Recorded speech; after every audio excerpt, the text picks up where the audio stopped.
বসিরহাট লোকসভায় বিজেপি প্রার্থী রেখা পাত্রকে নিয়ে বিক্ষোভে শামিল সন্দেশখালীর মহিলাদের একাংশ। বিক্ষোভকারীদের দাবি, তারা রেখাকে প্রার্থী হিসেবে চান না। তারা কোনো রাজনৈতিক ব্যক্তিত্বকে ওই কেন্দ্রে প্রার্থী করার দাবি তুলেছেন। এই দাবিতে দোলের দিন তারা প্ল্যাকার্ড হাতে বিক্ষোভ দেখান, দেয়া হয় পোস্টারও।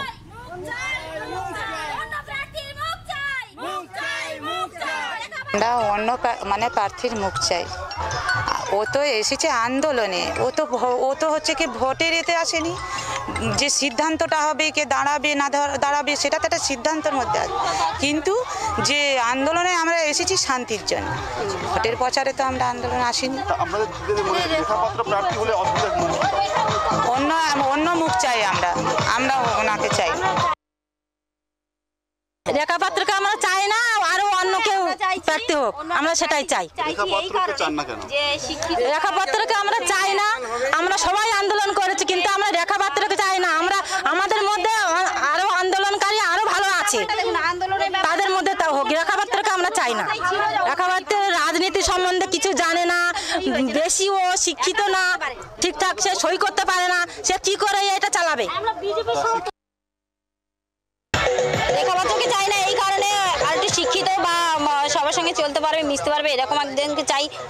আর একটা জিনিস হচ্ছে, সব থেকে বড় কথা, কালকে যখন জানতে পারলাম অনেক দেরিতে, কিন্তু এখনো অনেকে জানে না বা জানছে, এগুলো একটুখানি সবার সঙ্গে পরামর্শ করা উচিত ছিল। যেহেতু আন্দোলন সবাই মিলেই করেছে, নিশ্চয়ই একা কিছু করতে পারেনি, একা তো করেনি না, সে সবই ঠিক আছে না, কিন্তু ওকে আমরা চাইছি না।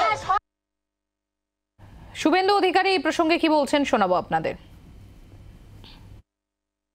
প্রথম কথা হচ্ছে, এই রাজ্যে সম্প্রতি 2.5 বছরের মধ্যে সবচেয়ে বড় দুটো ইস্যু এই লোকসভা নির্বাচনে, এই ইস্যুটাও কাজ করবে। এক হচ্ছে চাকরি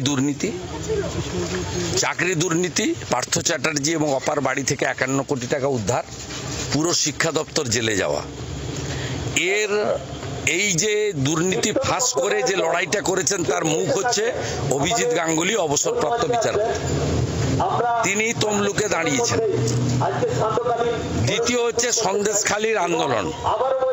সেই আন্দোলনে অনেক মাতৃশক্তি লড়াই করেছেন, তার মধ্যে অন্যতম পরিচিত মুখ হচ্ছে শ্রীমতী রেখা পাত্র, একজন দলিত কন্যা।